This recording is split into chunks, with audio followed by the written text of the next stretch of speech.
Well, there it is, ladies and gentlemen, the brand new Ford Fiesta, the one with a 3-cylinder, 1-liter EcoBoost engine. Ford flew me out here to sunny Irvine, California to drive it, and there are indeed 3 things that make this car special. Of course, the 3-cylinder is unusual. The color, well, that goes without saying. And number 3, I'm going to tell you that right after this, and that is coming up next on the Fast Lane Car.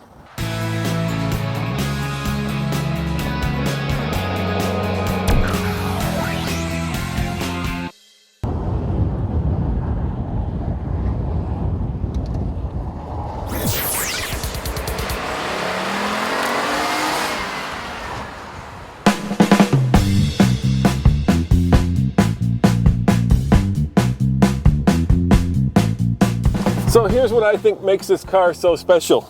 Check this out.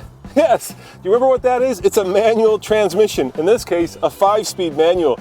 At a time when even Porsche is moving away from manual transmission, Ford has the cojones to roll out a small car with a 3-cylinder turbocharged engine that's only available in a 5-speed manual.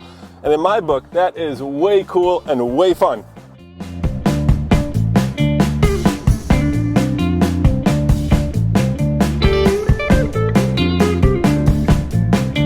Can get the 1.6-liter Fiesta in the automatic, but this is the one you want. This is the fun one. Okay, the ST is a little bit more fun, but in terms of a car that costs just over $16,000 starting price, the 1-liter with the turbocharger is exceptional because it puts out, and this is the important number, 148 pound-foot of torque, and on the highway at least, it gets 45 MPG.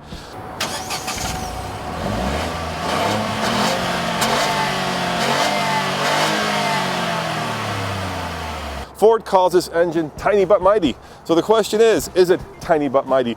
Let's take it for a ride and find out. So here are some fun facts that Ford kindly provided. Did you know that this engine has more power per liter than the Lamborghini Aventador? It gets, as I said before, 45 miles MPG on the highway. It also weighs 215 pounds and it fits inside of a briefcase that somebody actually brought onto a plane, which is all well and good, but you know what? Let's see really what counts, and that's how it drives.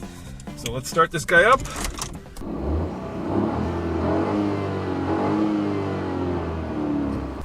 Put my seatbelt on. Take it for a spin.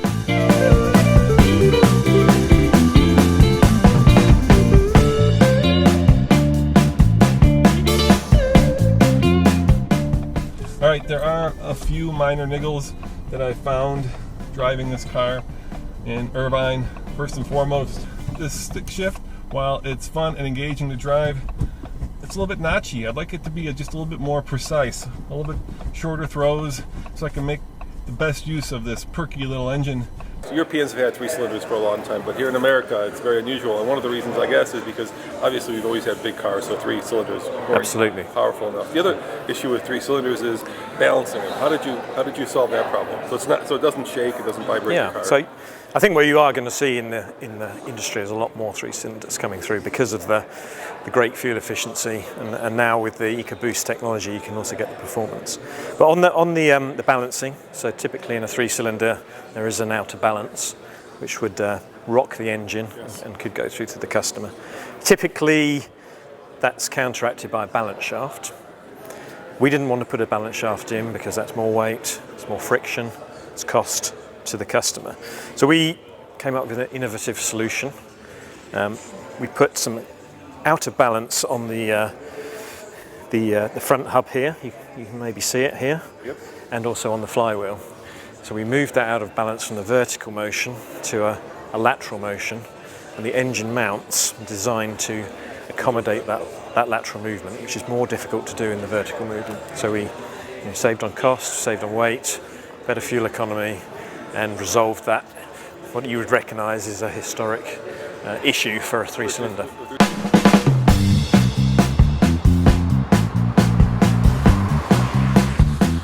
I've got a little bit of a straightaway here, right by the Ford headquarters, so let's see just how feisty and perky this is. All right, that's accelerating full on, 0 to 30, and there's 30. So 60, that's your best guess, but we'll have to wait till we get to Colorado to give it a full TFL car test. I guess I'm wondering, with such a perky and fun and engaging car, why you'd want to get the 1.6 liter. I know why you'd want to get the Fiesta ST, because of course that is the hot rod of the bunch. But if it were my money, I'd certainly go for this little turbo, because 45 MPG on the highway is a very good number. And let's face it, there's just something cool and fun about small little cars with small little engines that have turbos about the size of a quarter. Really, that's about the size of this turbo. It's about the size of a quarter. Inside the Fiesta, it's sort of a mixed bag. Some of the materials are elegant and expensive, while some are rather inexpensive. The central console is a little bit fussy for my taste, but it's also somewhat funky in a yuppie sort of European way. No, I am not going to get in. I'll leave that to Nathan. But once upon a time, cars in this segment were small little people movers. You know, the Fit, the Yaris, these were all urban little cars. The Fiesta, on the other hand, is grown. It's very, very roomy. In fact, the seats fold down. You can easily get 2 golf bags in here. And if you got the hatchback, well, that's even more useful, because you could fit, well, anything you buy at IKEA into the back, especially if it's something European and small. But very roomy indeed.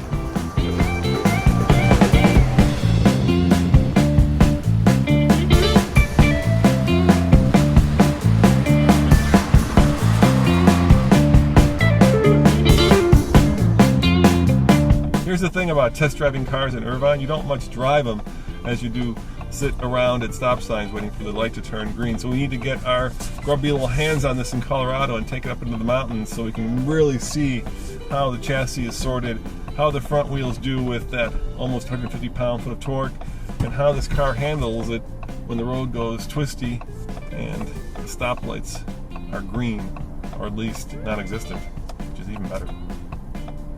Come on! Good God. Oh, you people in California, how do you put up with this? Yes, I know, we have snow in Colorado and we have snowstorms, yada, yada, yada. But by God, I've been sitting at this light now for a minute. Finally, there it goes. Jeepers creepers. No wonder this is such a car culture. You spend so much time just sitting at stoplights, you have to do everything in your car. Are there drive-through haircut places here? From a design standpoint of view, this Fiesta is of course very European, and that's because it's identical to the European model. In fact, you can get it in the sedan and in the hatchback. This particular one also heralds the new front end on the Fiesta. If you take a hard look, you might see some subtle differences, but I think you'd have to put the new model up against the old model to really tell the difference. Obviously, the bright green color is a little bit distracting, but it's very European and I think very fun. Yeah. What's your favorite part of it?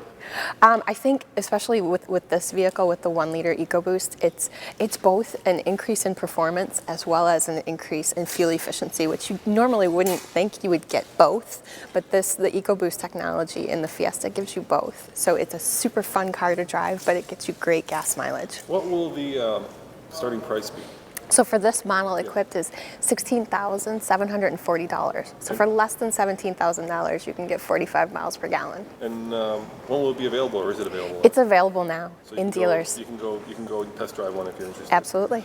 On the TFL scale of buy it, lease it, rent it, or forget it, I'm going to say I don't know. I'm only here in Irvine for a few hours, and I've driven it basically around suburban gridlock. So it's not fair to you, and it's certainly not fair to Ford to rate this car. So you have to come back when we take it to Colorado for a full TFL review. But what I can tell you is, good God, it's so much fun to drive a stick shift.